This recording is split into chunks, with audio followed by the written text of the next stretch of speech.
and gonna try to do some damage to these Vikings. One Viking going down to that Queen. The Queen doing a decent amount of damage as her acid spines are. They do have 2 upgrades on them. So now it's a standoff between these 2 Vikings and this Queen. The Queen being microed away a little bit. And the Vikings they will get that kill. Will they? No, the Queen survives with 2 HP. And now these Marines are going to make sure that these Vikings are finally destroyed.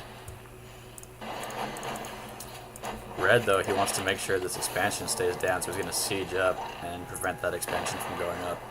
He doesn't need that, and then I'm sure he wants this side of the map to himself. Yeah, both blue and red really need that Vespian gas. If you are contained into your original bases, you're going to mine out your gas pretty quick, and you're not going to be able to get the gas income you need to stay competitive. So the middle of the map is very valuable in that sense, and that those Vespian geysers need to be utilized. That Queen regenerating pretty quickly, already now almost back up to 20 hit points. Red has a medevac chilling here with 2 SCVs.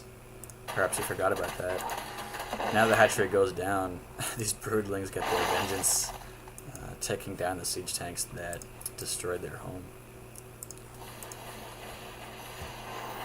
A bunch of Thors accompanied by a ridiculous amount of infestors.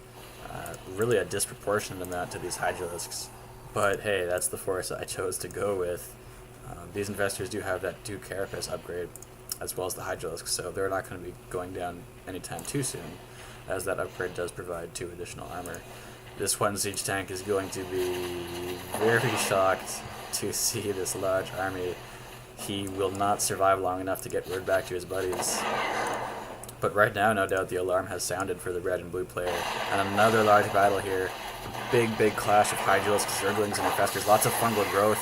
A couple infested Marines going to be popping out of those eggs, just putting additional pressure on them. Yeah, lots of infested swarm eggs going to be spawning here. They're going to be giving vision to this area as well as doing damage. I now have a neural parasite on the siege tank, so the siege tank is firing upon his own units. These Queens even brought into the mix.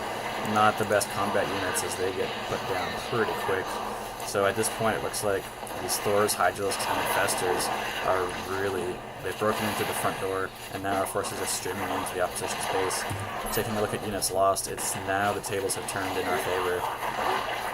I still have the most units and the most resources lost, myself being Spiffy the purple player, but yeah, we're in a little bit better of a position here as the stats have rounded out a little. These Thors cleaning up some buildings. We have some cloaked Banshees putting down some suppressive fire on this group. We need a scan here, maybe an overseer, to deal with that. But blue is pulling his drones off the line for some reason. I guess he's trying to transfer to a different expansion. But these infestors, they don't have a lot of Hydralisks left, so they're going to put down some infested Terrans to help fight.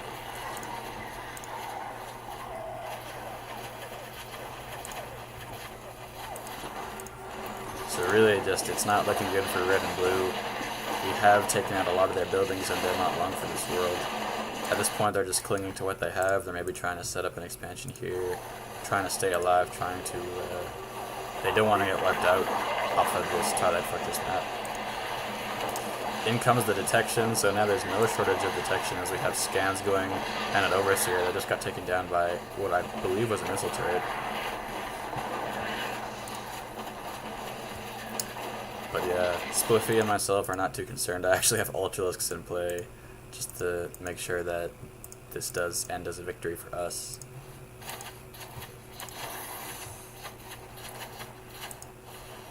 But it actually looks like, yeah, while all this was going on, I have to apologize. I missed a pretty significant Banshee harass attack that was able to take out a lot of my base. But there's only one Banshee left. It's probably going to go down. It's just a matter of time. So while red and blue was able to do a lot of damage to our main base and actually take down this high yield with their Banshees, we are rampaging through their main base with now this little Congo line of Ultralisks going to make sure that these buildings are no more. These guys, they're sensing their own brood and they're making sure that that Ultralisk captain goes down first so that they're met with no resistance. A neat thing about Ultralisks, you can see right here, they have a unique attack animation and just a unique attack for buildings.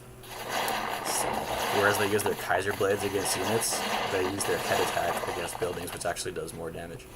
So they're kind of like a siege unit in that sense.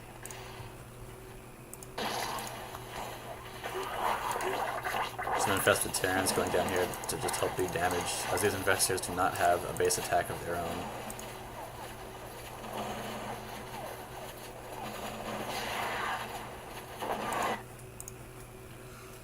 So this is that all too familiar stage of the game where the team who, they really accept that they have lost.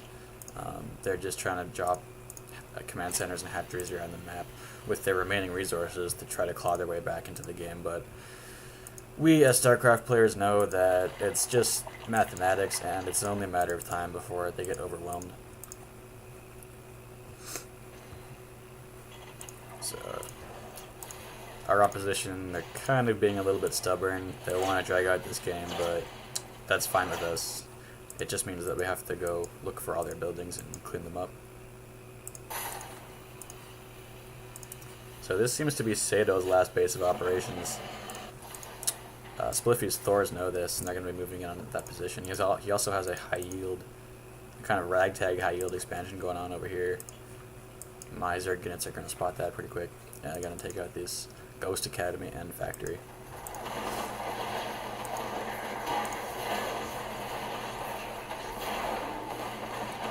This medevac surviving with 18 HP.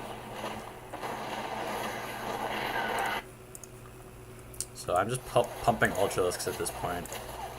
My income has taken a pretty hard hit, but I'm still operating off of at least 2 hatcheries. My main base has been mined out, and there goes Red.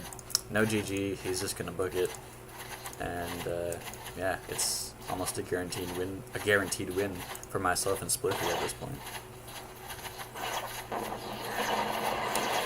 These Ultralisks, very highly upgraded Ultralisks now with 5 total armor, are going to be doing what they do best and making sure these buildings go down.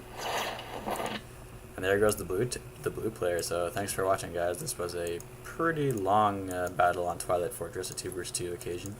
And once again,